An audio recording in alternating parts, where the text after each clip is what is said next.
Now, ahead of the vote, Nebraska Congressman Don Bacon criticized Democrats for their concerns about this bill. After the vote, he released a statement saying, in part, quote, stopping tax increases of approximately $141 a month on middle-class Nebraskan families and making the tax code permanent is critical, which is why I voted yes on the bill. In addition, this bill invests in service member pay, housing, health care, and quality of life.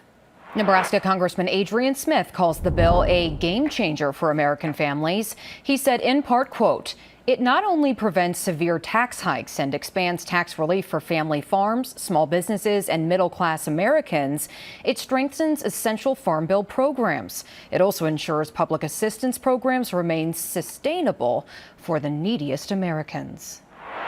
The Nebraska Hospital Association releasing a statement saying this, in part, quote, politicians in Washington crafted this package so the cuts do not start taking effect until they get reelected next November.